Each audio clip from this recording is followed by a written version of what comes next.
Ladies and gentlemen, welcome to the Nexus Gaming Series match between Banzo Brothers and Position GG. I am RavenX and I will be your host this evening. We will be getting Game 1 started here at 10 p.m. Eastern. I will be doing the coin flip in another voice chat. Once I have the results of that, we will be getting into the lobby and getting the game going. For now, just sit back, enjoy the sounds of the Nexus.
All right, thank you for waiting. We have done the coin flip, and to go ahead and summarize what happened, we did get a map ban of Braxis Holdout from Banzo Brothers, Cursed Hollow ban from Position.gg, and then a map pick of Volskaya Foundry from Banzo Brothers, and Position.gg from Infernal Shrines. So it looks to be a very explosive couple of games. I'm very excited to get this started here. We are going to go ahead and create the lobby, and while I am doing that, I'm going to go ahead and run down a little bit of information about both of our teams. Let me get this lobby up and running, and we will go ahead and get started with that.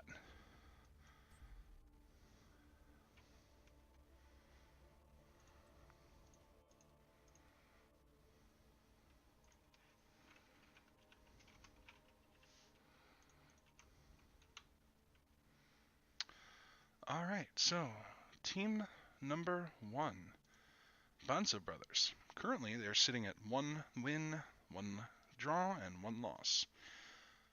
Their team is made up of Redden JB. He is a flex. Double check what information I was given about his specific role. Now, Redden JB, I was told, is a new player to the Banzo Brothers. So it'll be interesting to see how he meshes with his team, being one of his first games, if not the first game with them. He is actually playing just a true flex role, so we could see any number of heroes and roles from him. Now, Sagittarius is the team support. Andrade is the bruiser and solo laner. And I have some history with Andrade. I've actually played with him a little bit with, previously he was on Squad 9. So I am excited to see what he's done to improve his game and see how he does with the Banzo Brothers. Angry Panda is also a flex, so again, any number of roles, heroes could be played by Angry Panda for Banzo Brothers. It gives them quite a little bit of flexibility between their assassin roles as well as specialist roles. They don't want to lock anyone into, you're purely a DPS, you can do any number of things for us. And then Bancoon, who is also the team captain, is the tank. So he's looking to head his team straight into the fights with his frontline heroes. So I'm greatly excited to see, like I said, what this team can bring to the fight. Let's go ahead and move over and talk about Position GG. Now, their roles are a little bit more straightforward. Slacks is the captain. He is on a assassin, strictly an assassin role. Sometimes these teams may look at assassin flex, kind of the same thing. They do all of the things except for true heals and true tanks. So they kind of, while they say assassin, they're there to do what their team needs in the back line and try and carry their team to the victory. Hoffy is also on an assassin or flex role. Glooky, the main tank for the team. Day 15 is the flex offlaner. So it looks like he has a little bit of a flex role as well. Typically, if they indicate that they are a flex and offlaner, that gives the capability that they may run something like a specialist and not run that what's right now the meta double warrior frontline. And then we have Radic, who is the support for Position.gg. They are also 1-1-1. So both teams seem to be, at least on the surface, could be evenly matched. I cannot wait to see what both of these teams bring to the table. We are loaded in the lobby. We're going to get going here in just a moment once I make sure that everyone is on the correct team.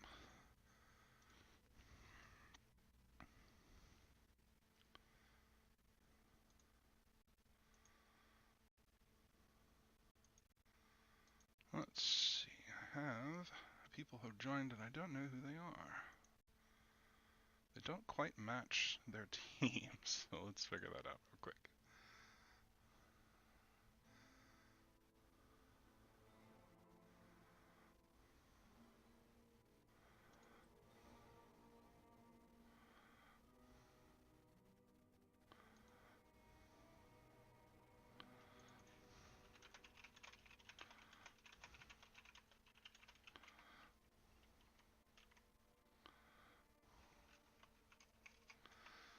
Alright, let me get everyone swapped out here.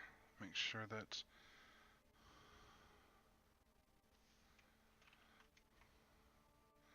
oh, looks like we do have an AFK on our team. Let's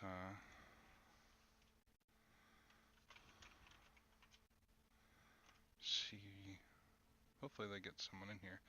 We do have a 15-minute window.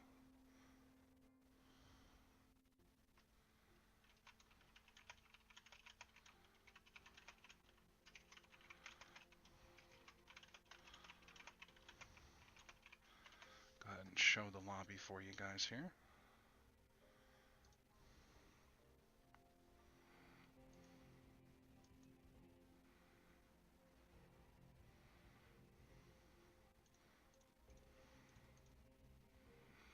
Alright, so I have Banzo Brothers, so it's going to be Team 2 is going to have the first pick.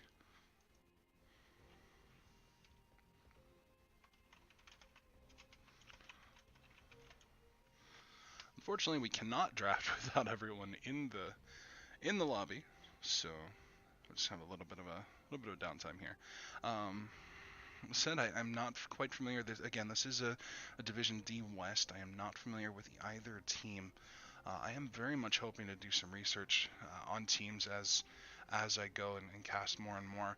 There's just so many teams in the NGS this season. It's a lot of research, a lot of teams to learn. And as a player myself, just learning my own division is quite a bit of work. So we will hopefully have some stats that I can get pulled from our resident stats maestro Zadolf. All right, let's get these guys on the right side.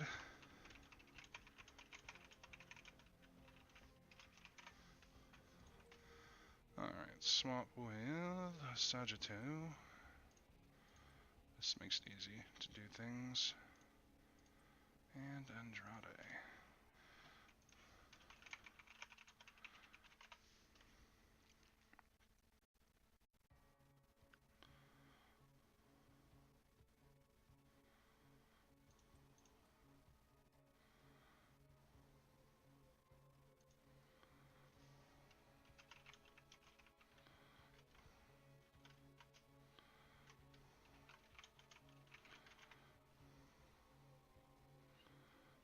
Alright, looks like we are just about ready to go. Just going to do a final check.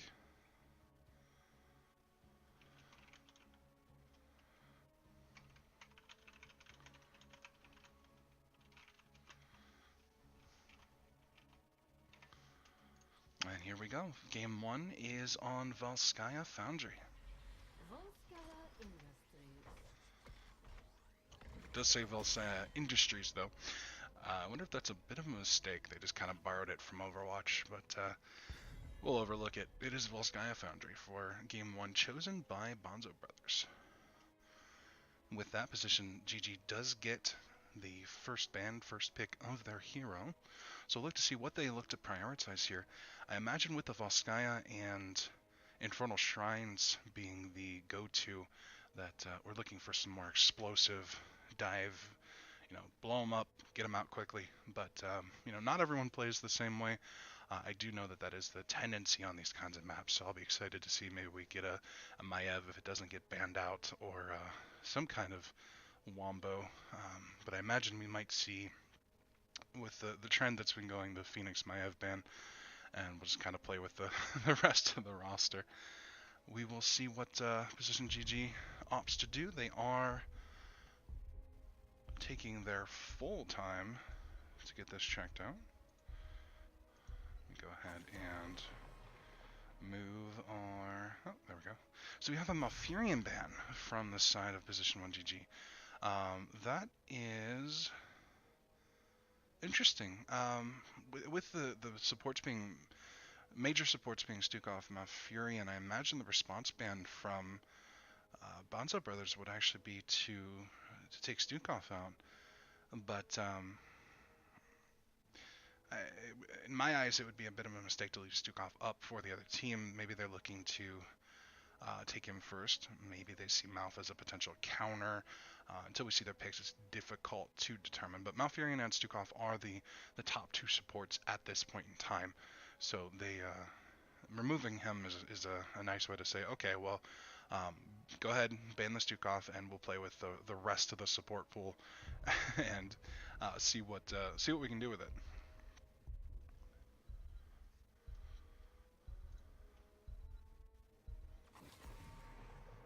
We have a Genji ban from the side of Banzo Brothers. Now that's interesting. Genji was changed today. I had not had the opportunity to play with his changes, so I don't know if he was nerfed overall, if he was nerfed or if he was buffed. I do know the removal of the resets on Dragon Blade made his kill potential just zip across teams and just wipe people out over and over again. That kind of has backed off a bit, at least until level 20, and then the range reduction on Swift Strike made it a little bit.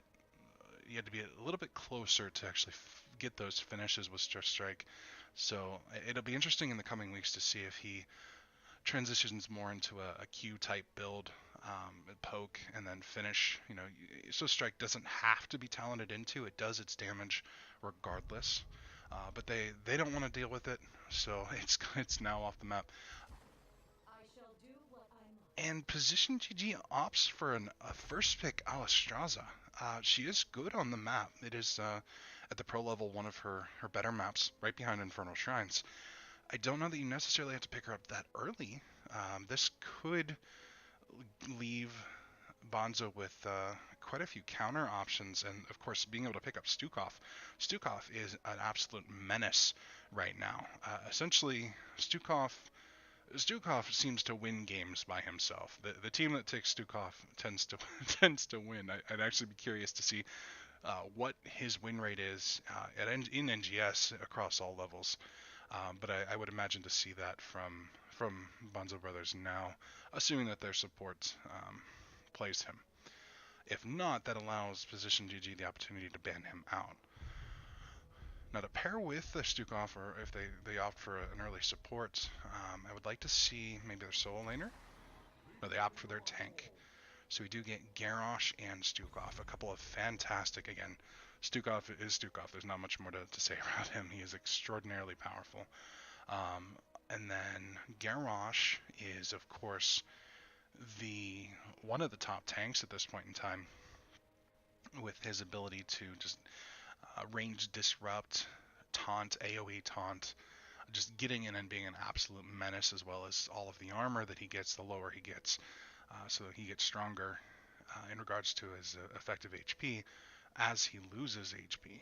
So it's a very strong couple of picks from Banzo Brothers. And I wonder if we're going to see a little bit of a wombo from Position GG. Maybe they're going to opt to pick up a couple of... Maiev is still on the board.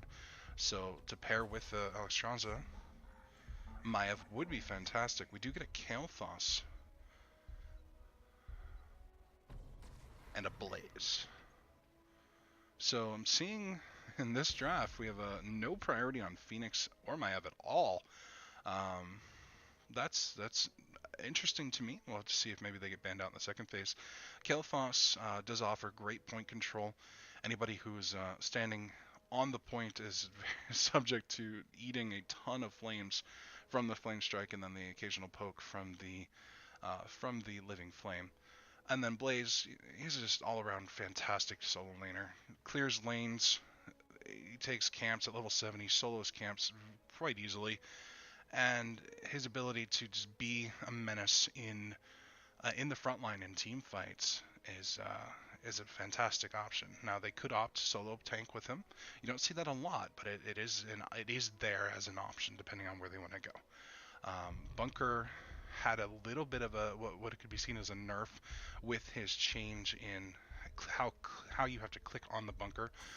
It is closer to the actual model as opposed to there was a wider circle around the bunker. So bunker may be picked somewhat less. Maybe we'll see a little bit of a combustion option where they wombo with a combustion slow and damage.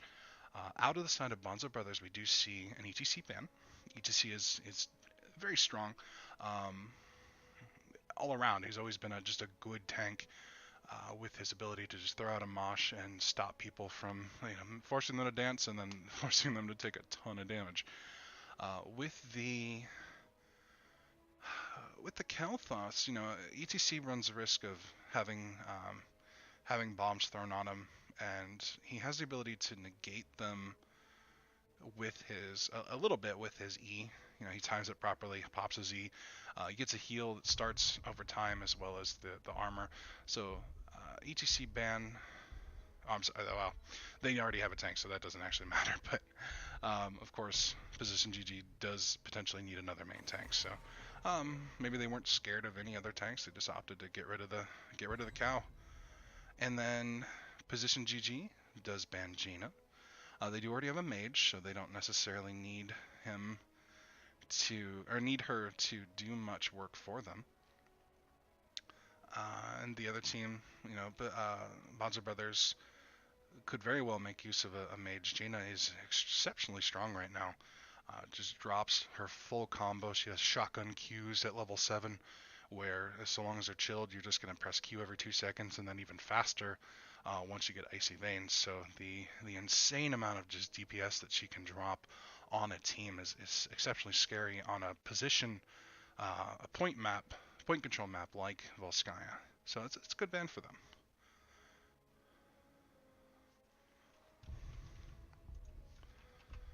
And from here, let's see what Banzo did. They do opt for a Sonya, definitely going to be their solo laner, and then a Hanzo. Hanzo is an insanely long-range DPS, all around. Again, another good pick so far. Both teams have just picked strong characters. They currently sit decently well in the meta. Probably a lot of comforts for both teams. So I don't see any glaring any glaring weaknesses as of yet, depending on our last couple picks from Position GG. I'm still thinking they're going to opt for some kind of wombo. So again, Maev, Phoenix are both still on the board. It would be very dangerous, obviously, for Position GG to take both of them, but they could take either one and do well. Having the Phoenix, having an additional wave clear, the additional range poke, the slow potential from Blaze and Alexstrasza gives him a little bit stronger ability with his ults. But no, we do have a Joanna. We did need a main tank. Other than Blaze, Jo doesn't offer a ton against the other team. She does offer a little bit of a disrupt on the Sonya spin, a bit of a blind for Hanzo, and she does offer a bit of wave clear. So both Position GG, all their characters have very good wave clear. So their rotations should be pretty crisp, just depending on how well they coordinate. And then the Cassia, they got the double blind, but not a lot of AA from Banzo Brothers. So it'll be interesting to see what they look to do with it. And then we have a Gul'dan coming out, final pick from Banzo Brothers. Always a fantastic option. They did need a little bit of burst, or a little bit of sustain, depending on how he builds, whether he goes Q or E. Just having a mage is always a great thing for add to your wave clear, because their wave clear in their 4-man was not very strong, and with Gul'dan that goes quite a bit up. In their wave clear will move up quite a bit, but right now I'm going to give the wave clear rotations in the 4-man to Position GG, but we'll see how it goes. Right now we are loading into game number 1, Volskaya Foundry between Banzo Brothers and Position GG. I am ecstatic to be casting again. I am RavenX. Thank you very much for joining me for this NGS cast on this bit of a rainy Tuesday evening for myself. But, sit back, enjoy the show, and good luck to both teams.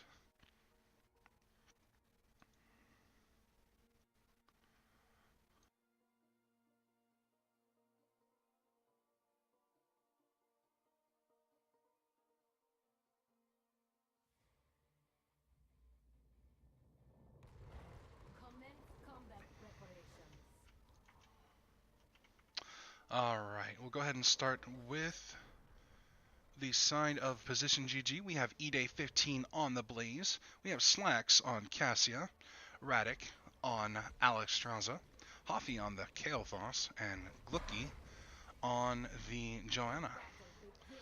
Now on the side of Banzo Brothers, we have Andrade on the Sonya, Sagitta on Stukov, Angry Smurf on Gul'dan, Bankun on the War Chief, and then Red and JB on the Hanzo.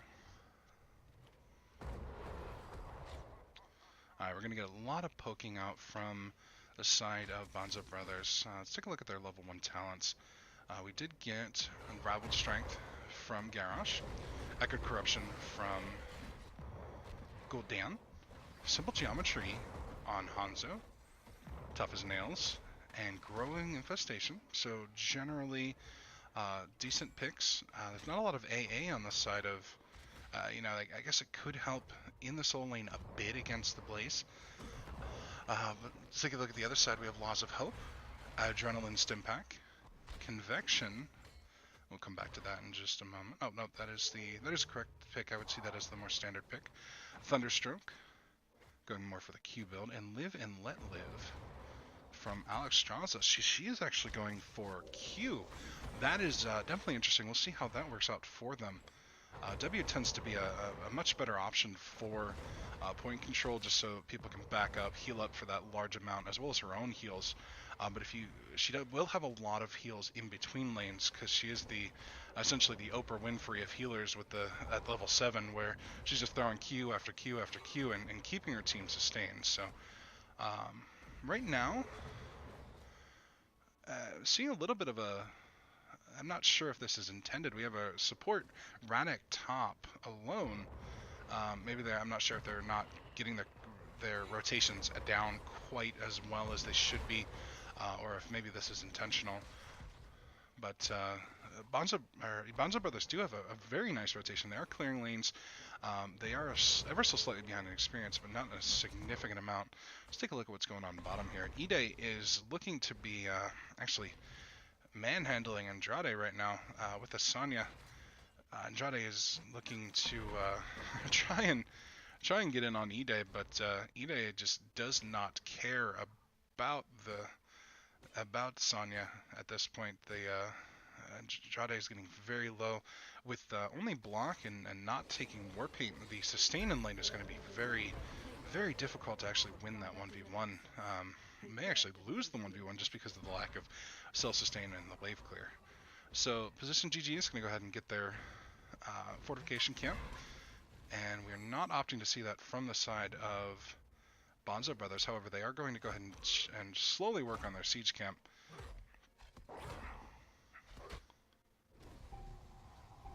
Alright, first objective is coming up. We'll see who gets position first. It does look like Banzo Brothers have the opportunity to get there, but they're going to go ahead and rotate in and grab another wave first. Nobody's in any hurry to get the objective. Oh, Hoffy did eat a scouting arrow. He's going to get Q'd as well. You got to be careful, or he's going to get picked off by just all of the Q's and W's from Redden.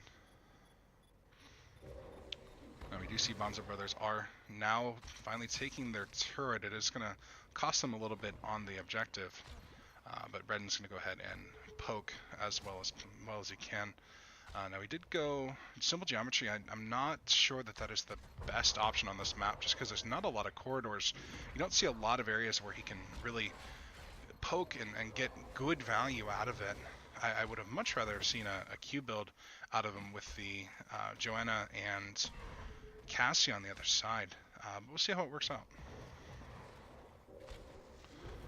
Now right now, Banzo Brothers is opting maybe just to give up the eject. Nope, they're going to go ahead and walk back into it. Maybe they're just trying to look to see if they can get 7 in just a little bit before.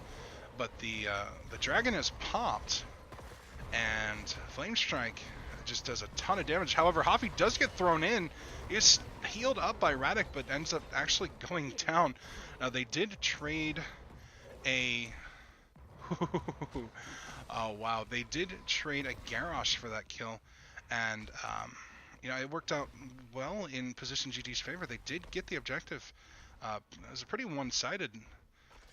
Banzo Brothers did have to go back and tap. Andrade's actually going to full back, so that's going to give Position GG an opportunity to actually get a ton of damage and value from this objective. They are going to look to send Slack Spot and get a little bit of soak, in addition to what the objective value. The objective is getting rather weak. Andrew Smurfs eats a couple of robot fists. He is going to be okay, and like I said, they're going to go ahead and look to get the soak. They are getting about half a level ahead, so this is really good value out of the objective. Sagittale walks out. I'm not sure why he's so far out, but he's dangerously close to getting killed there. And this KT is getting so much value.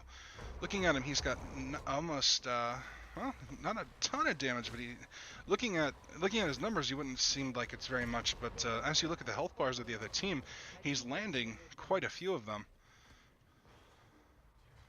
Now we got about half a level lead. We do get a full wall top, half a wall mid, and not much going on bot. However, Andrade is quite a bit out in lane. Okay, Ide is just going to go ahead and walk in, clear the lane. So Andrade is just fine. Side of position GG, they're going to go ahead and opt to get their turret once again. Okay, and then the side of Banzo Brothers, theirs will come up shortly. There's no flag. There's the flag.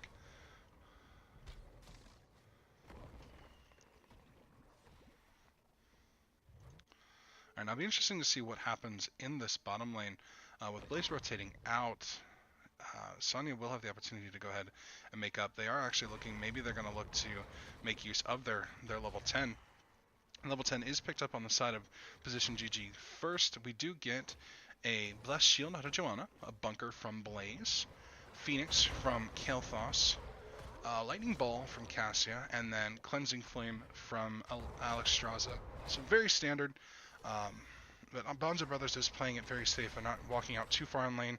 They do not want to engage, and they're going to pick up 10 themselves here in just a few moments.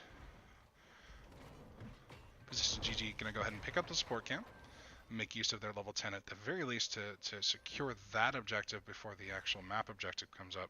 And they'll rotate over to get their siege camp.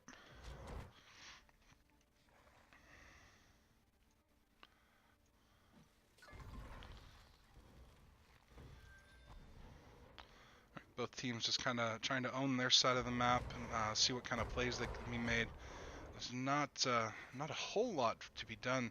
They're going to go ahead. Banzo Brothers are going to position a little bit aggressively, but now that they know where the teams are, they're going to try and walk up on them. They're trying very hard to get an aggressive rotation on someone and try and get a pick for the next objective, but now we're going to go ahead and get it from Glucky, locking in, getting on the Hanzo. Going to go ahead and force a trait jump, so that will be down for the next 25 seconds.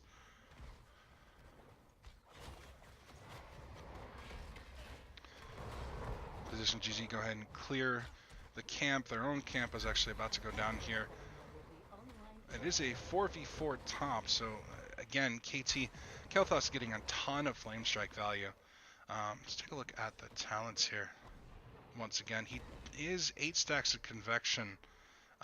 Did he die early on? Yes, he did. So I wasn't sure how many stacks he was into, but he did get a reset on that.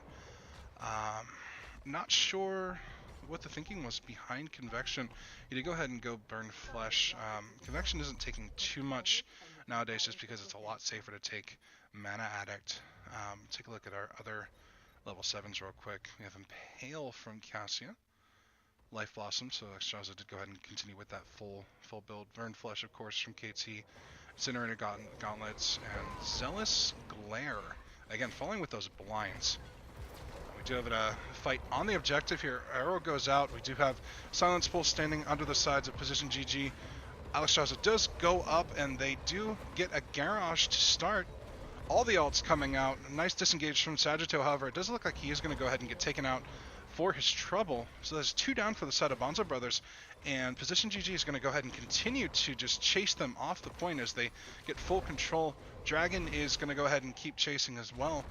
They do want to go ahead and send someone back, so they continue to count down on the objective, but this is definitely a free objective for them, and they should go ahead and be able to secure at the very least top keep, and then see whether they decide to rotate to top fort and see whether they decide to rotate to top keep or just rotate mid for additional experience.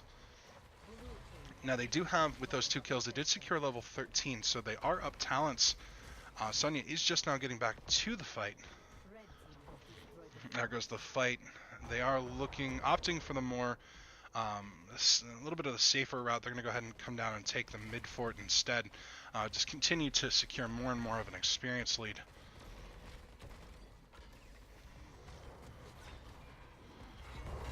Sonya is opting to go bot. They're going to look to soak, try and make up the difference between level 13, try and even out the talents here. Triglav getting quite a bit of damage onto Angry Smurf. That is a fantastic use of the Triglav, very offensively. They did get mid fort. They're going to go ahead and opt to rotate down with only 20 seconds left on the Triglav. They most likely are only going to pick up one wall. However, Andrade is very far out in lane. He's very dangerous to getting ganked here. Arrow does go out point blank on Radic. Not a lot of value there, but they do save Andrade. And Triglav going down here in 1 second. They could look to turn and re-engage on this, especially with Arrow going down. I'm not sure what ults are up. There goes the Fear, hits 4 people. Joanna is kind of stuck out in the middle, but oh, she does get thrown back in. She has a nice health pool, so she seems to be okay. But again, we do see the War Chief just get blown up, followed by Sonya. Very, very good engagements on the side of position GG. Now they could look to, once their creeps show up to assist them, go ahead and push in this bot fort as well and continue to gain even more of a lead. Angry Smurf does go ahead and finish his level 1, and that is a substantial boost for him. Echo Corruption in 11.5 minutes. It's actually a really good completion time. Let's take a look at our level 13s here real quick. We do get Blood Craze from Garrosh. Look for a little bit of extra self-sustain. At this point, it's not seeming to help him too much. He is down to 3 deaths now. Hellstone from Gul'dan. Mounted Archery. From Hanzo. Sorry, I'm taking a look at our fight going on here. We did go ahead and get an invade from position GG. They're going to go ahead and deny that camp from Banzo Brothers, who's just going to go ahead and clear it pretty quick. Mystical Spear, going back to the talents from Sonya. Virulent Reaction from Stukov, so pretty standard. Holy Renewal on Joanna, and she also opted for Blessed Hammer. Since we do have 16 talents here, they are most likely going to want to look for an engage. Right now they're going to go ahead and take their support camp. Yep, definitely want to grab that item. Take a look back at our 13s and 16s on the side of position GG. We have Fuel Leak and Juggernaut Plating. It's a decent option to help self-sustain against Gul'dan. Backdraft and Fury of the Sunwell. So he's looking to slow his enemies and force them to stay in the Flame Strikes as much as possible. We have Lunging Strike and Penetrate from Cassia. So more and more talents where she just wants to be in their face on the fend. It's an interesting way to go. I don't know what she's done damage-wise. She is sitting right up there with Kalthos, so it seems to have been working for them okay so far. We have Pacify and Alexstrasza, and then Tough Love for a little bit of armor thrown out for her front line. So she does generally have very good Q talents. The Q seems to be working out great for them. Her team is not getting substantially low until the other team is down 1 or 2 people, so it's not hurting them in the least. Alright, Cassia Slacks is going to go ahead and cap their siege camp. That will be pushing top lane the entire time this objective is up. They will have to send Andrade up or opt to give that. Now this does allow position GG to fight up a talent and up 5v4, so they really want to go ahead and force this engagement, and Banzo Brothers is going to say no, we're going to go ahead and back off this. They are going to opt to send Andrade top and clear this, and this is going to give position GG just free reign of this objective for now. They cannot really engage. Now they brought Sonya back down. I'm not 100%. They do need to be sending someone to soak, because they do need to make 16. It looks like they are just opting to try and defend, but position GG looks to actually engage on them on their own camp, putting out, as always, just massive amounts of damage. No deaths there. It was a nice attempt at an invade, but it was 4v5. And they are engaging down 16. Blaze all over the Hanzo. He is going to go ahead and walk out and alive, but Sonya goes down. Oh, 4 men killed almost immediately in that team fight. Hanzo is very low. He's going to go ahead and hightail it out. And for their trouble, position GG is going to get a free fort, and once again, take an objective. Meanwhile, Camp is still pushing top. That should get an absolute ton of value by itself, in addition to the push that they're going to get here. Now, they're going to try and get this wall down before the objective is picked up. Just kind of poking it out, but without the minions, they're going to be eating tower shots just a little bit. But this will give the Triglav a little bit more of an ability to actually secure a keep while they, without taking a ton of damage. And honestly, 3 levels up, 15 minutes into the game, they may actually be able to just end the game at this point if they get a good engagement. Dragon is popped. I do think that is a little bit premature. They are going to actually be able to secure the keep with it, but I would have loved to have seen the Dragon. Actually, there's so much time and health left on the Triglav. I would have loved to have seen them use everything, not use everything, take the keep, and then use the Dragon with the Triglav to actually go in for the win. But they're going to go ahead and opt to take the safer route. So one of the things I do see, depending on the collective skill level of the team, you will see safer plays used. We do see Blaze thrown in. He's going to go ahead and bunker. He's more than okay. Lightning Ball does go out from Cassius. All sorts of damage on the backline. They do need to split at the level 20. That will do a ton of damage forever if they allow it to. And Banzo brothers, they're just not looking the best in these team fights. They're trying their hardest. They did go ahead and they're going to look to deflect. Andrade goes in real deep and just absolutely gets annihilated. Alexstrasza goes up in the Dragon. She's going to go ahead and rain Hellfire down on the backline. We did get a Gul'dan snipe. The Garrosh goes down. Sagittarius does look to swipe the team away, but it doesn't look like it's going to matter very much. They are going to go ahead. Position GG is going to take game number 1 in a commanding fashion.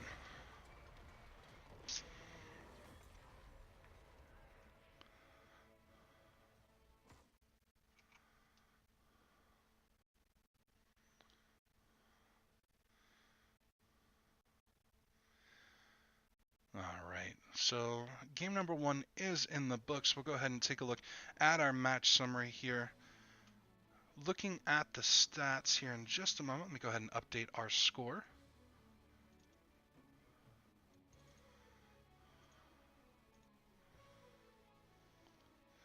Alright, we have Banzo Brothers up 1, or I'm sorry, not Banzo Brothers, we have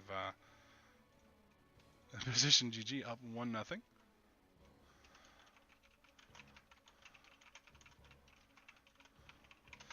Alright, looking at the stats here, let's take a look at the death toll. This is kind of a major telling. Garrosh went down 5 times, so they didn't get a real ton of value out of their front line. I'm not sure whether that's just because of the raw damage from Position GG.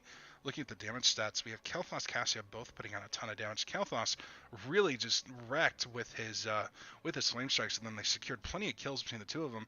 And if you look at the kill stats, Alexstrasza was able to secure several, and KT was the only person to go down that entire time, at 1-12 between the two. And looking at the experience throughout the game, Position GG just had a strong presence on the map, on the objective. They just rotated rather cleanly, and their overall wave clear in their 4-man was substantially strong. And I would say in the solo lane, without having paid a ton of attention, just from what I saw, Blaze was annihilating, Ide was annihilating Andrade in the solo lane, so they were able to get an advantage there. Not a lot of pressure put on the solo lane, aside from just their back and forth, but that did open up the opportunity for Blaze to move away and take camps. And then looking at the experience gain, Blaze definitely topped the charts there for his team. So he kept them ahead throughout the time, in addition to all the kills that was secured by their team. So great game from Position GG. They did take a rather commanding lead early on, and just kept it throughout the entire game. So we're going to go ahead and we're going to get started on game number 2. Game number 2 will be, we lost our team names. Let me go ahead and fix that here real quick.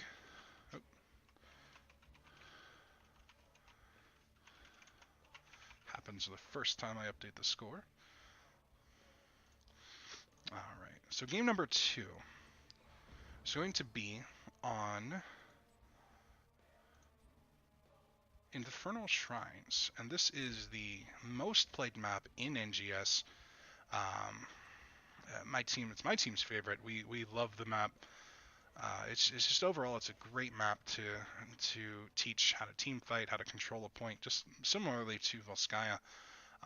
And we'll look to see if we see a lot of the same types of fights, same type of draft from both teams, because that aggressive style tends to work on this map much like it does on Volskaya. So go ahead and get our lobby set up here.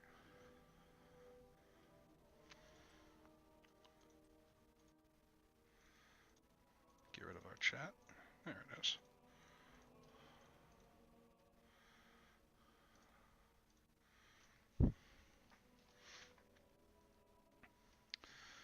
Now, if you're just tuning in, we are casting Banzo Brothers versus Position GG. This is a Division D West team. If you've been following along, if you've been entertained, enjoyed my casting, go ahead and give me a follow. I greatly appreciate all of the support by you, as well as my ability to continue to support NGS with casting and any of the time that I can put in for the league. NGS Nexus Gaming Series, if you're unfamiliar, is an amateur slash semi-pro, depending on the level of play, Heroes of the Storm League. You can check them out at nexusgamingseries.com. And season 4 is running live. We're almost halfway through the season, and then season 5 will be not following too far behind. So if you're interested, go ahead and set up a team, get yourselves in there. If nothing else, get to the site, check out the Discord, and get involved. It's a fantastic community. I'm having a blast playing and casting for them. So check it out. All right, we do have everyone in the lobby. Let's go ahead and see what we can do. Make sure everyone's on the correct side.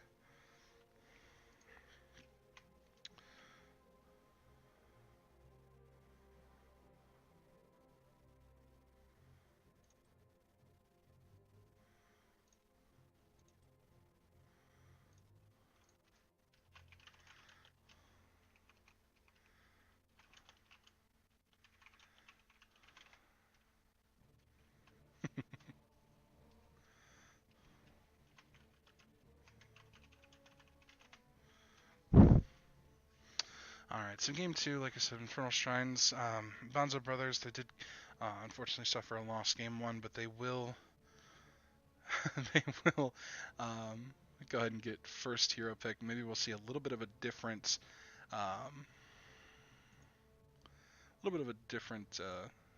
draft from the two teams. Okay, we got a ready from Bancoon, Glucky.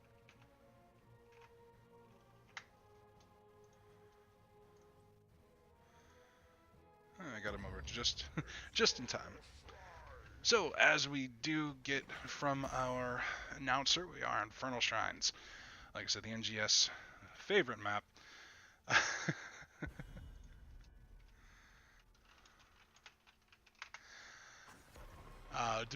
The lower divisions, we do get some very, very interesting comps. We have an immediate Alex Strauza ban.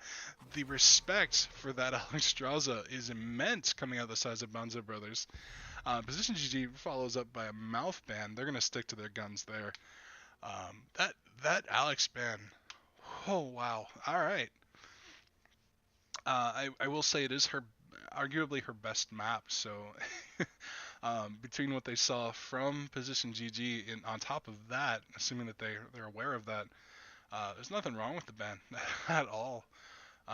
We'll see how Position GG responds, what kind of support they opt to pick up. I would imagine the Banzo Brothers might. The Stukov didn't do a whole lot for them last game, unfortunately, so they may not be all that worried about it, but I would be worried about giving it up to Position GG. that could still play into their strategies. Just have to see what goes. The mouth ban. I don't know if, like I said, a position GG is afraid of it based on their previous picks. It wasn't. It, the last draft, Malfurion wouldn't have done a ton of, like, wouldn't have hurt them too much. So it just may be that they don't play it and they don't care to play against it. But we do get a Stukov pick first from Banzo Brothers. One of the first times I'm seeing a Stukov not winning the game for his team. We'll see if they can. Excuse me, apologies. See if they can pick up a win off of the Stukov, get a little bit more value out of him. One moment.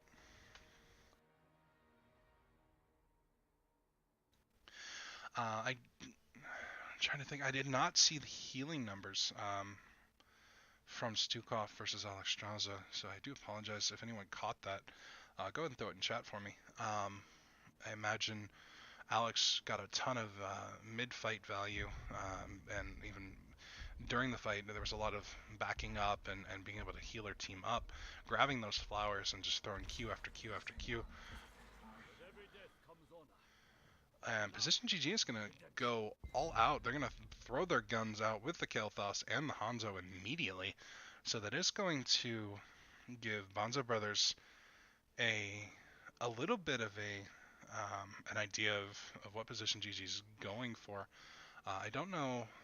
Looking at it, the Hanzo, because of I think the scatter shot option hurt Banzo Brothers quite a bit. So, I don't know that they were particularly afraid of it. Maybe they just really wanted it. They know Banzo Brothers played it. The Kael'thas, again, gave them a ton of value. And on Infernal Shrines, I think he'll get even more value between the Shrine Clear and just the damage that he can output. So let's see what the response is from Position GG, or from Banzo Brothers.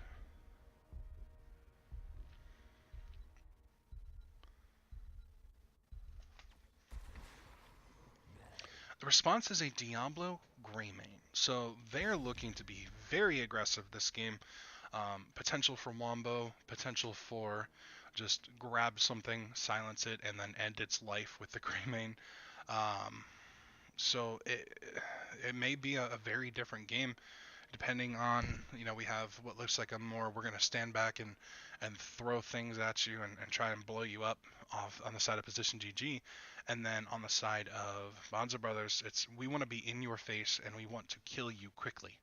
So this may come down purely to execution of their chosen comp choices. Second rounds of bans. We'll see what Position GG opts to ban out. Banzo Brothers has the support in a tank, so I would hope to see a solo lane ban out of Position 1, either a Sonya or a Blaze. They did not get a ton of value out of the Sonya, so it looks like they're going to go ahead and ban it anyway. They know Andrade plays it, so they'll go ahead and take it away from him and see what Andrade has in his back pocket for the solo laner. Okay, I was just made aware in chat. Stukov had about 61,000, Alex had 57,000. So the healing was pretty even, but Stukov has the potential to put out a ton of heals. So I don't know how relevant those numbers were to them. I do know Alex, again, her damage output, damage on top of heals, and kill secure, she was definitely the better support in terms of value added. Now the response ban, Banzo Brothers really can ban tank, support, solo. They have plenty of options, but they know what Position GG is going for. So they got to decide what is it that is most problematic for us, and that's a Lucio. I'm not sure why the Lucio ban. Maybe there's a little bit of scouting beforehand. Lucio has trouble with dive. If there's ever a support that you want to just dive and say, well, we're going to kill you before you're of any real value to your team, it is Lucio. So for them to ban him, I'm not sure. I'm not 100% sure why that was their option. Like I said, maybe it comes down to scouting. Maybe it comes down to they've had bad experiences with Lucio in the past. Now on the side of position GG, they're wide open. I would, if I were them, I would take a solo laner. Okay, there's a solo laner and the tank. Joanna looks a little bit better for them this time. Again, they did well last game. It didn't seem to hurt them any.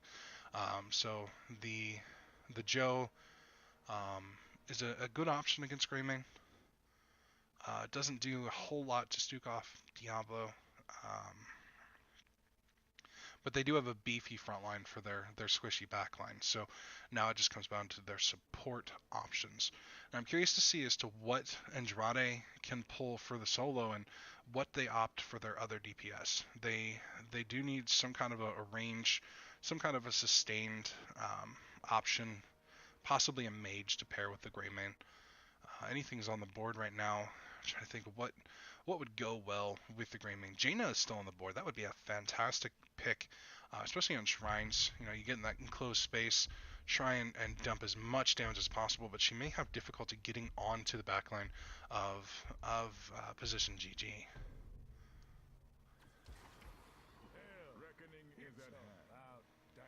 They opt for the Tychus and Tyrael. Okay. So the Tychus, good all-around hero. He has poke for the backline. He has the percent damage shred on the tanks. Blaze has a ton of damage or a ton of health. Joanna has a decent amount of health. So Tychus will get value. He does have great point control with either ult. Typically tend to see Odin more often than not. And then the Tyrael is just a dive support / tank hero. He goes in with your dive and keeps them alive and allows them to continue doing the things they do well. And with a Greymane, a Sank into a Greymane, possibly even a Judgment. Maybe we get some nice Judgment hard engage where we're going to go in and blow up someone.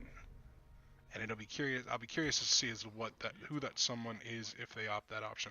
And we have the last pick, Karazim, on the side of position GG. I don't know what to say about that one. I'm trying to think what Karazim offers to them. He's not a fantastic counter dive. He does offer, Palm. I don't know. I honestly, I cannot say what Karazim does for the side of position GG. So we'll see what happens with that. I'm curious. Maybe Radic is a god tier Karazim player. So while this game loads up, I'm going to step away just briefly, and when I get back, I will go ahead and introduce our players. Mic off.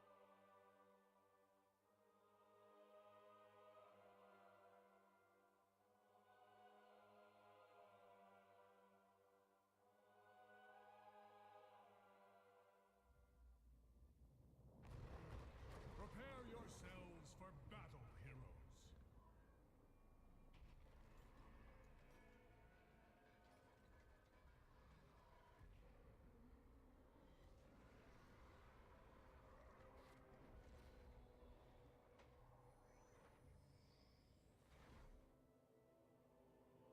The battle begins in 10 seconds.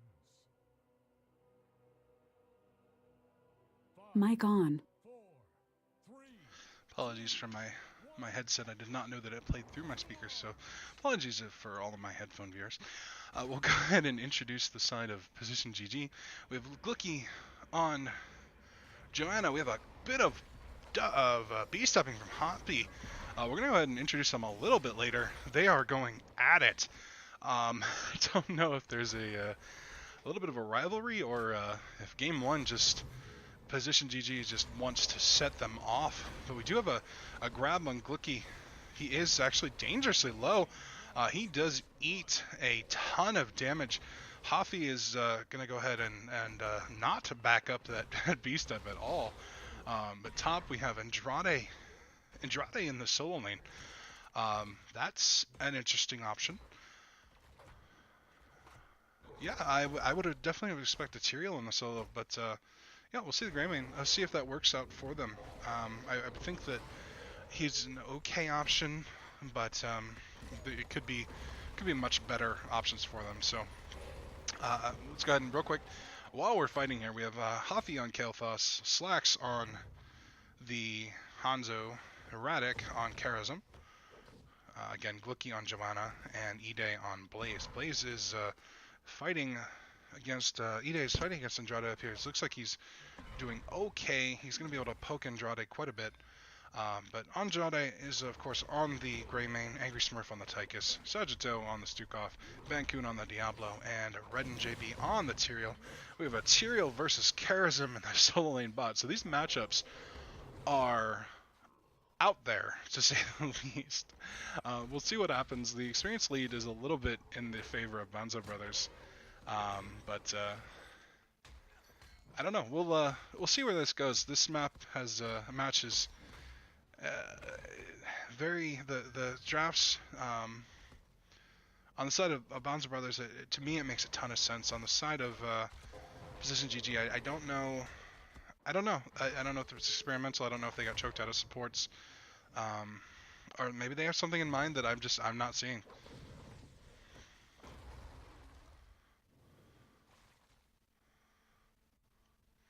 All right, now we have Diablo Radic bot lane. We do see the camp rotations going down from both teams. Neither team giving up a ton of soaks, so it's going to look pretty even going into the first objective. We do have a little bit of a camp pressure mid, but I think that Banzo Brothers is going to go ahead and clear this relatively quickly and then be able to instantly rotate up to the shrine. Banzo Brothers has the opportunity to get a little bit more pressure, a little bit more of a head start on the shrine based on their current positioning. But with the camp, once again, Position GG caps their camp in a good enough time that it's going to apply pressure while the objective is up. Banzo Brothers is going to go ahead and opt to start the camp. I want to look real quick at some of our talents. Devil's Duke, Breastseed Manage, Ardent Restoration, Viciousness, Growing Infestation, all standard. Yeah, once again, Convection on KT. It worked out okay for them last time. And then, Iron Fist. So everything looks pretty standard from both teams. Getting back to the action, Bancoon is incredibly low. Doesn't have a ton of souls really stacked up, but Redemption is finished. Redden did back up. Both front lines have a ton of damage on them. Bancoon is eating fire. He's actually going to go down. We do have a decently low Ide and Glucky, so there's not a power, or not a very high health front line on the side of Position GG. So Banzo Brothers is going to go ahead and re-engage. Glucky is so close to going down, but just barely walks out. Oh wow, that kill would have been massive for Banzo Brothers, but with the being chased off, Banzo Brothers is going to go ahead and secure the objective, and then Andrade is going to go ahead and soak up top. So looking at the draft, I do very much favor Banzo Brothers, and so far it's showing that they just have a very, very strong presence, even though they took a Diablo death, and just the Diablo death. They will get a single wall out of that objective. They did not get any soak bots, so they're not going to have a very strong lead from the objective. Matter of fact, they're going to have virtually no lead at all. Andrade is getting dangerously low on top. If Ide has a stun, no stun, that would have been a very dead Greymane. Looks like Ren is going to go ahead and come up and relieve him, give him the opportunity to back.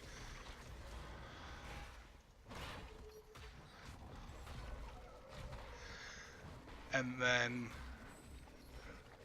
we're going to get a camp here from Position GG. They're just going to go ahead and they're going to continue to rotate and take the map. There's not a lot of things that Banzo Brothers can do right now. Their wave clear is not as strong as Position GG. I know with the Joanna, with the KT, and then the Hanzo. Take a look at his level 4. He did opt for explosive arrows this game, so I do like his build much better this game. obviously on the other team. But Hanzo, I think, is going to get much more value for the side of position GG, at the very least. We have Incinerator Gauntlets, Zealous Glare again. That'll have some value this time against Greymane and Tychus. Last game I wasn't a huge fan of it, but again, it worked out for him, seemingly so. Burned Flesh, we are one stack away from finishing Convection. That is going to be a huge boost to position GG for the second objective if he can finish it. We did get Earth Ally and Blinding Speed from Karazim, and I want to come back up here real quick to talk about Kael'thas. Oh, in the meantime, we have a dead Greymane. It looks like he did get caught out in lane. He was playing dangerously low in the top lane, so he will need to just make sure that he stays back just a little bit. Greymane is good, but he's not the tanky solo laner that is Blaze. And we did get the proper rotation here. I'm not seeing a 4-man rotation out of Banzo Brothers, and I think that's hurting them. They're not getting any real good soak. Again, with their wave clear, not having Tyrael in the solo lane is definitely, I think, a mistake. But we are going to have an invade from the side of position GG, and Banzo Brothers look to try and defend this. They are 5v5 in this fight. Alts are taken by position GG, and they are going to just annihilate Banzo Brothers on this point. They do take the point. They do get 3 deaths with the Stukov also going down. They are very low. They're going to go ahead and have to back out. They did not capture the point, but they are going to go ahead and, like I said, pick up 3 kills for their trouble, so it's more than worth it for them. Joanna's going to back. They're going to take their Bruiser camp now. And Banzo Brothers, if I were them, would just go ahead and set up on the point. Take a look at our ults here for both teams. We do have Blessed Shield, Bunker Drop, Phoenix, Dragon Strike, and Divine Palm. And look at it, folks. We can actually see the cooldowns for both of these teams. So that's fantastic. That hasn't been happening recently. And then we have Apocalypse, Commander Oten, Sanctification, Cursed Bullet, and Flailing Swipe. Cursed Bullet's an okay option. With Tychus, I'm not sure it's necessary. I would have rather seen go for the throat to get kills in the backline, but Tychus is going to be erased almost immediately. Yeah, Phoenix going out, it's gonna go ahead and try and just clear some points. KT will stay back and clear things. Sagittarius will just barely walk out alive. But it looks like the team fight is just looking better from position GG.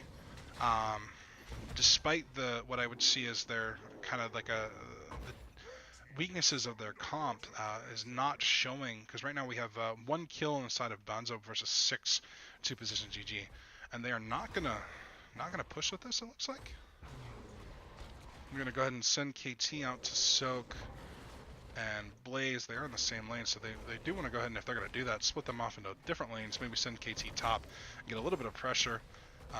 Cursed Bullet does go out, and they're not going to get a ton of value out of this Punisher, so they're going to go ahead and invade a camp instead, while Banzo Brothers finishes up this Punisher. And they're going to walk away scot-free, no damage, no nothing.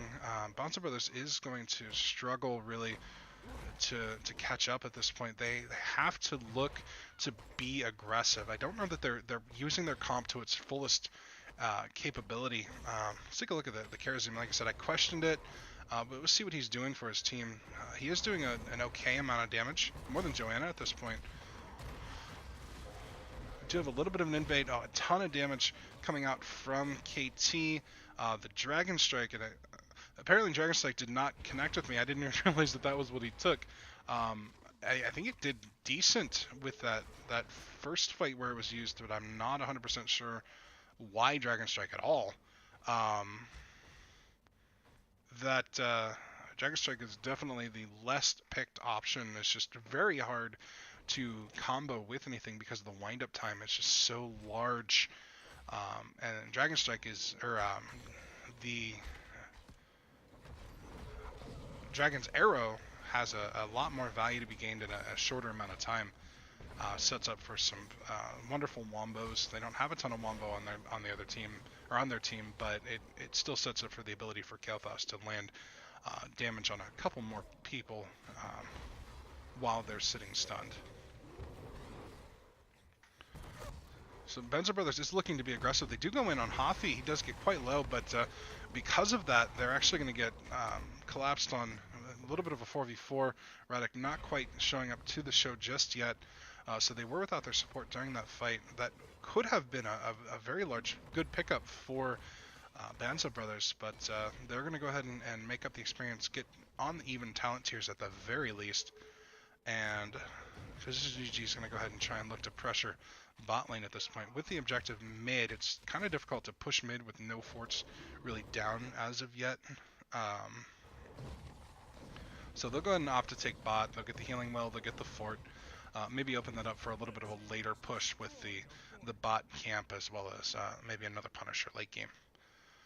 Now we do have a good collapse on Ide top. They get a nice stun on his... Oh, they get the Holy Ground and the stun into the Holy Ground. The silence, a fantastic use of all of their abilities. They do use a Cursed Bullet there.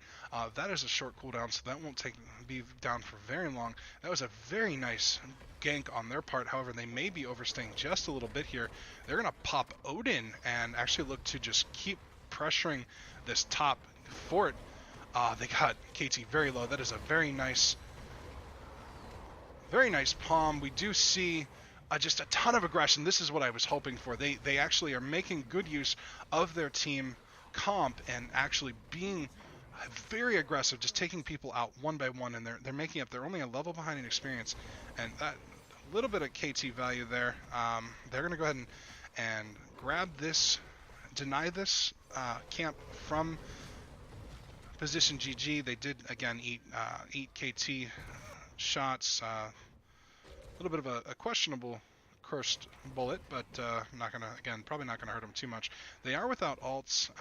We do see a couple of ults are down. They will be up long before Banzo Brothers for the engage, assuming that they all get here in time before the objective is picked up on the side of Banzo Brothers. If they're very aggressive again, if they make everything happen, push the right buttons, they may still be able to take this point, but they might get pushed off here. Diablo was not able to stun the Joanna. That was a good unstoppable on her part. We do see the... Oh, wow, the Dragon Strike gets a ton of value on Hanzo, or on Stukov. He does go down.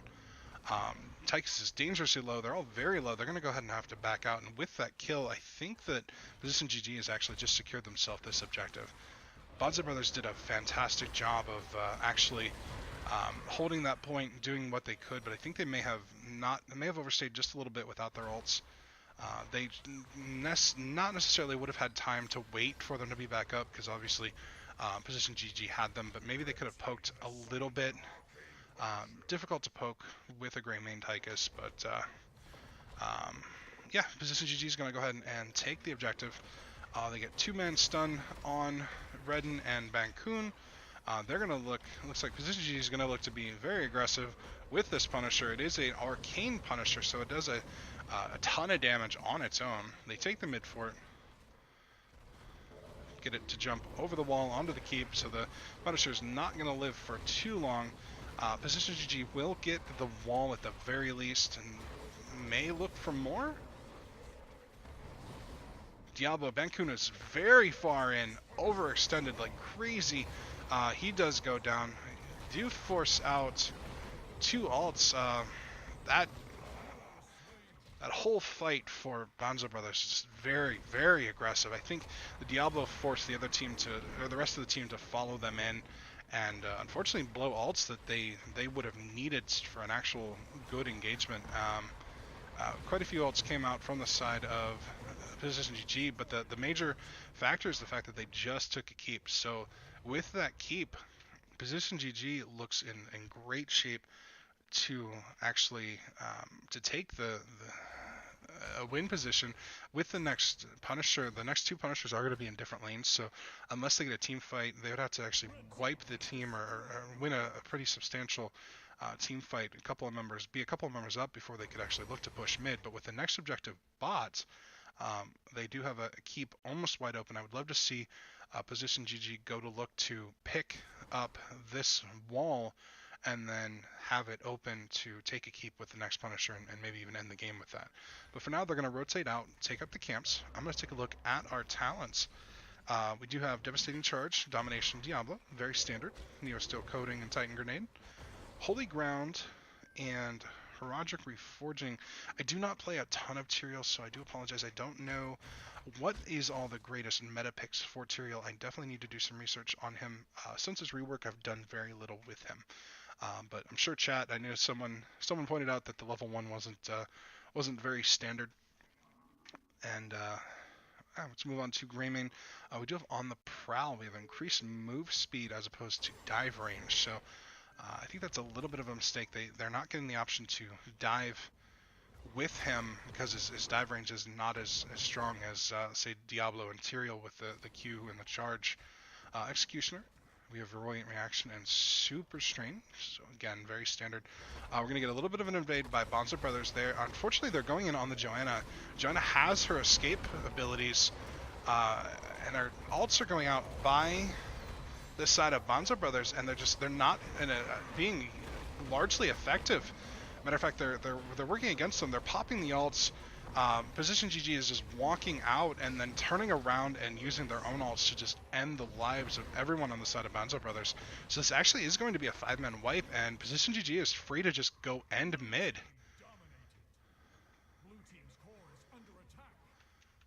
I was going to talk about the level 20s, but I don't think it matters at this point. That is most definitely a very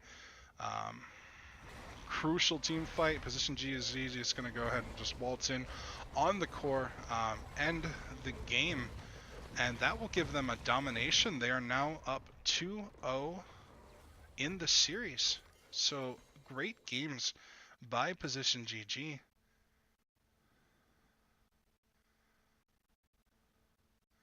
Let's take a look at the stats here.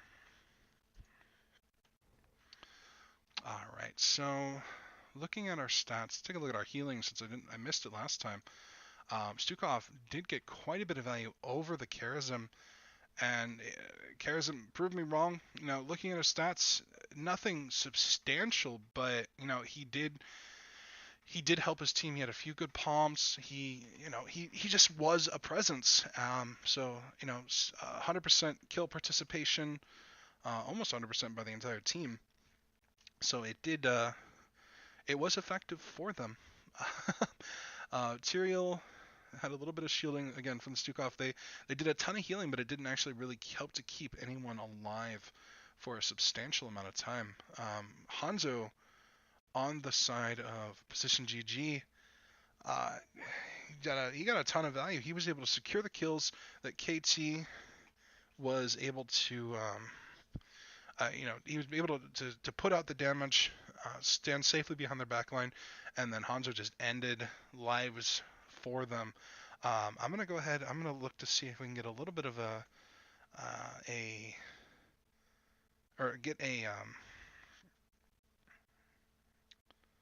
interview from our teams here.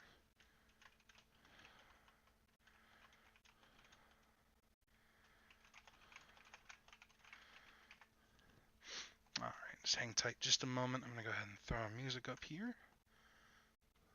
Yes, no? I think we have game music. All right, team. While I'm getting them in here, see if I can get someone interested.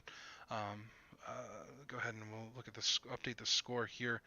Again, Position GG did take a very commanding 2 games. They are up 2-0. That will be the end of the series. Thank you very much for tuning in. Like I said, if you want to stick around and see if we can get an interview with these captains. In the meantime, if you were interested in the cast, if I was interesting to follow, if I had decent insight for you, go ahead and give me a follow. I would greatly appreciate the support. And again, any support given to me is something that I can turn around and help with NGS being active as a caster and in the community. So if not, at the very least, I do appreciate you following along with me here. I do not have a response as of yet.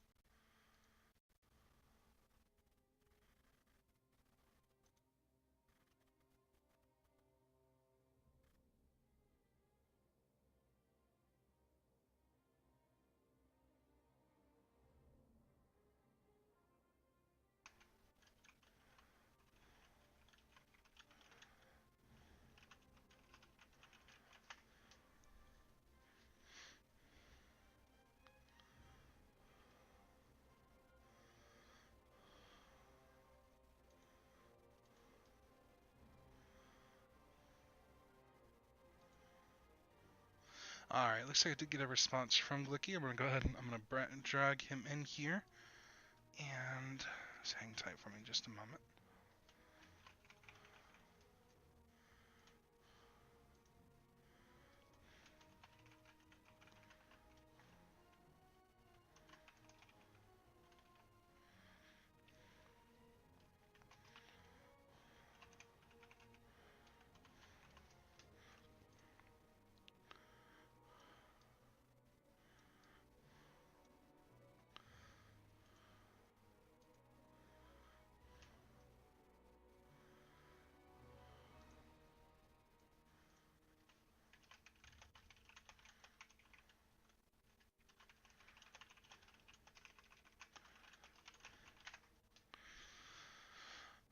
All right, let's get Glicky in a channel.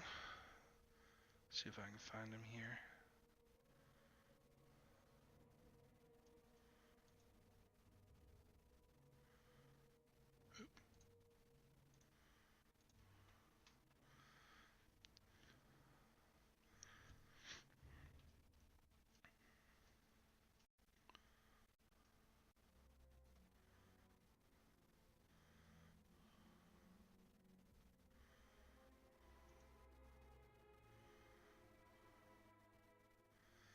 Hey, Hey, Glicky, can you hear me?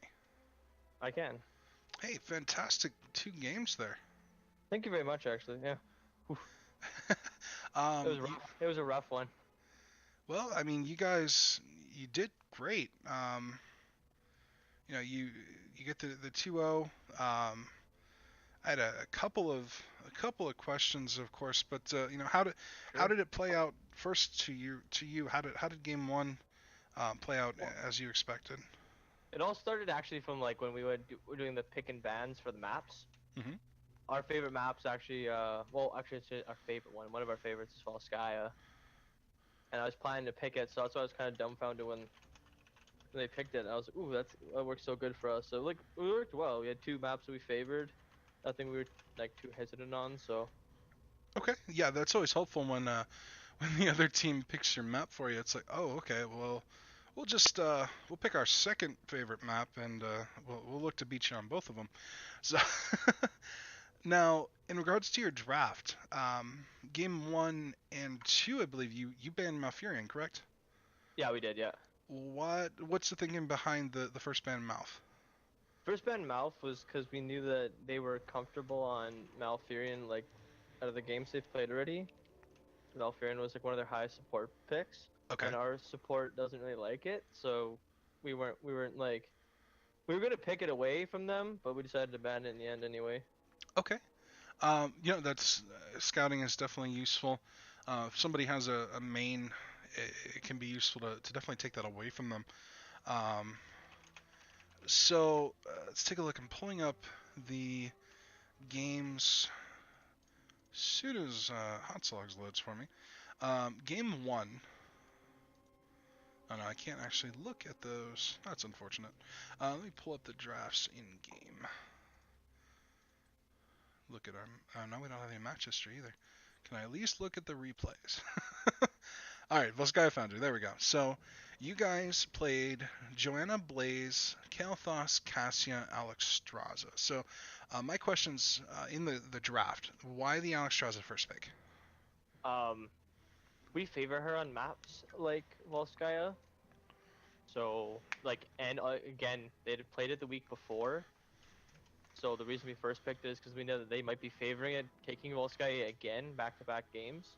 Like Okay, this last series that they played in, we scouted that they had picked Alex either. Well, I think it was either first pick or early in the draft. I'm not really sure actually. I wasn't part of the scouting team, but we decided to draft it first because they wanted it, and we it's one of our favorite supports probably. So okay, that makes a lot of sense. I was just wondering, really, why the yeah. priority, but yeah, that makes a ton of sense. And then the other two, the Joe and the Cassia, they didn't have a lot on their side that the blinds would have been much use against. Maybe the Hanzo. Was it a counter pick or was it a comfort pick for you guys?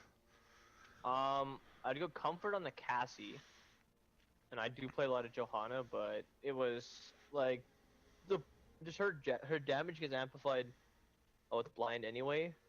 Hmm. So it didn't matter if we were blinding them to like negate damage, as more like blinding them to do damage.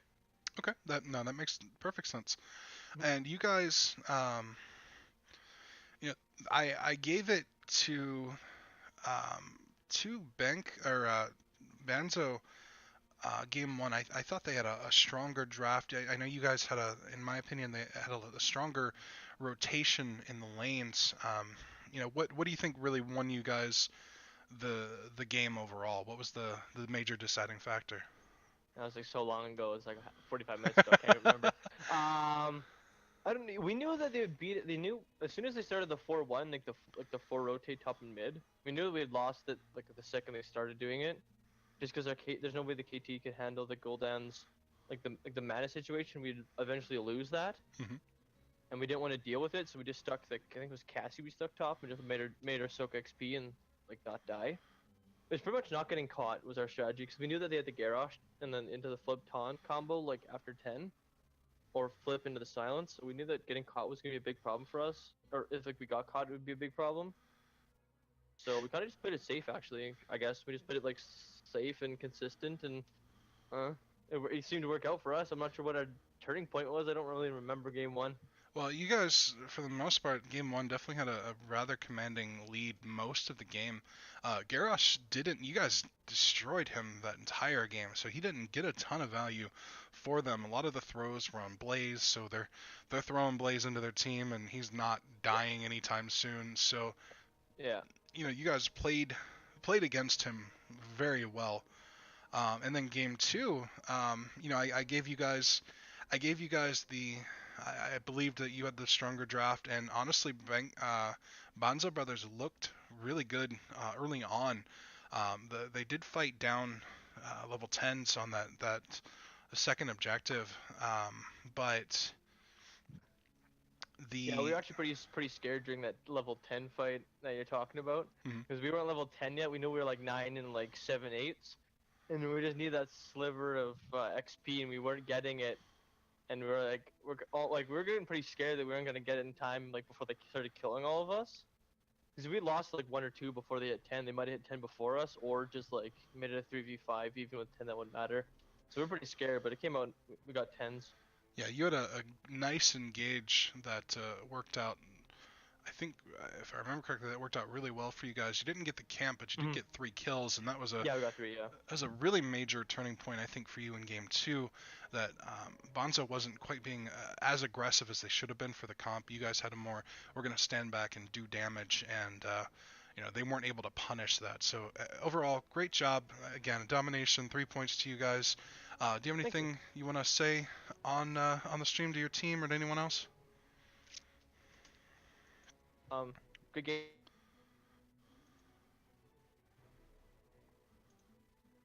You still with me? I think you dropped out on me. Um, my Yep, I'm losing you, Glicky. I heard good game. back. Yeah.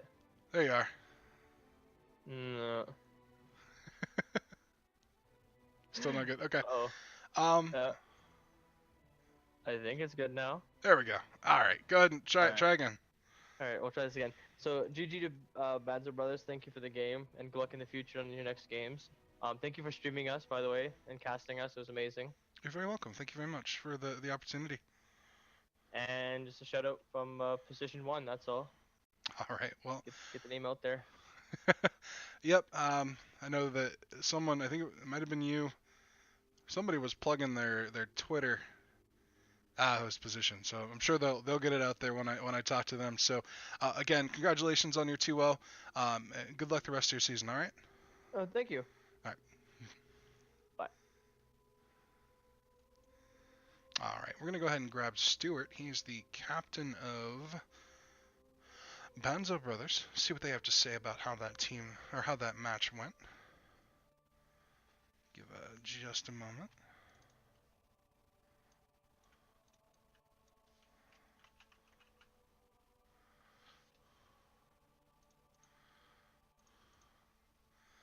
This actually goes by Slacks. That might make a little bit more sense to people watching.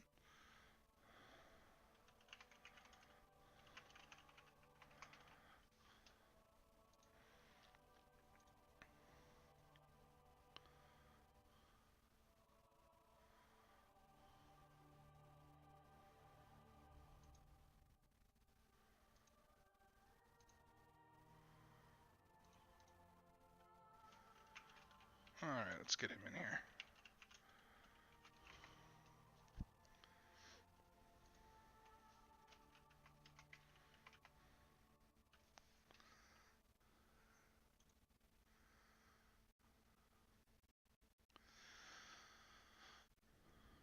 Hello? Hey, there you are. Hey, yo. I actually just took Luki's spot, so I just jumped in because he wasn't connecting, so. Oh, it's alright. Tough loss One for you second, one guys. second. Oh, wait. Sorry, this is still, this is still, position 1. Oh. Sorry. I thought you were talking to me. I saw the message, so I Yeah, I wasn't sure. sent it to the wrong person. Let me grab Vancouver. Oh, he said the other person. Okay. Let me, Alright, yo, later. Sorry about that. Yeah, it's all good, it's all good. Peace. That makes sense. That explains why I put the wrong name in there. Where is he?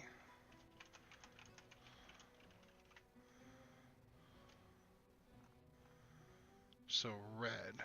Oh, red. Okay, that makes more sense. My apologies. Let me put the right person in there.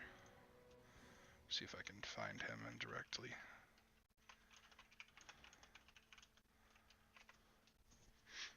Sometimes get people mixed up just a little bit.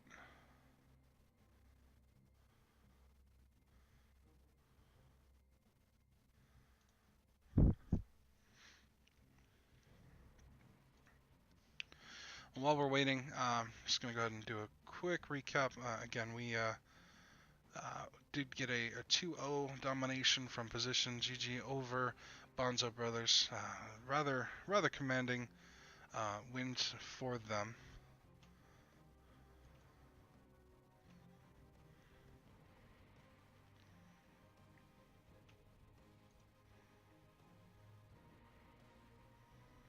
Hopefully we can get red in here.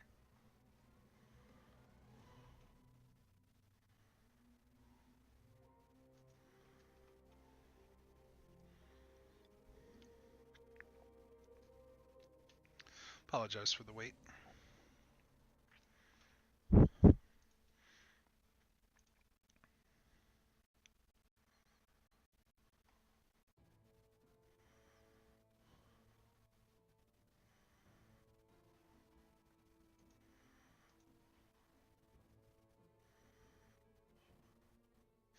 Alright, we're gonna give it just another couple of minutes, and then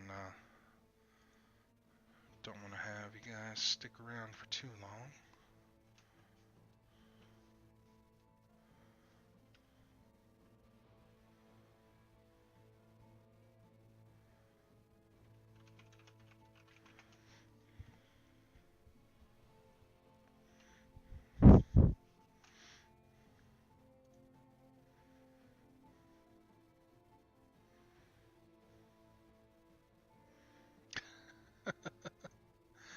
Appreciate you, Mary Mask.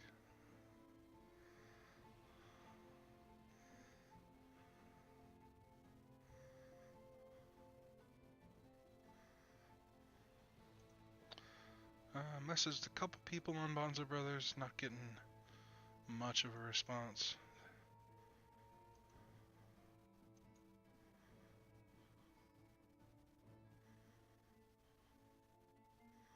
Maybe one of their team is on the stream, and give them a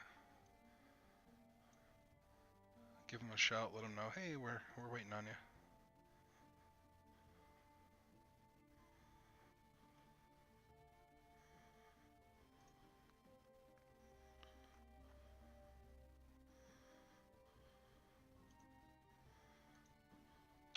All right, no response. So I'm gonna go ahead. I'm gonna wrap it up for the evening. I do want to first say thank you very much for your view here. I hope that it was an interesting. I know it was a good couple of games. Cut quite a bit of a fight from both teams, but again, Position GG just edged them out there in both games. I will be casting again tomorrow evening. That will be Wednesday, the 25th. If you look below in my events, you can actually see the next game should be Unicorns United versus Feed to 20. This is a Division D, another Division D team. I am kind of sticking to the lower division just for now. I do find them tons of fun to cast, and then we will, throughout the season, hopefully I'll pick up more teams in each division. It just really depends on who's playing when I'm able to cast. So, once again, if I was entertaining, if you enjoyed the cast, throw me a follow. Greatly appreciate the support and the views, and the teams, of course, appreciate you following along as they play. I hope that the games in all of NGS are of great entertainment value to you. I know they're a ton of fun to cast and a ton of fun to play. So with that, I'm going to go ahead and sign off for the evening. Once again, this has been RavenX, casting Division D West, Banzo Brothers versus Position GG. I want everyone out there to have a wonderful night. Go play some heroes, get good, and I will see you in the Nexus.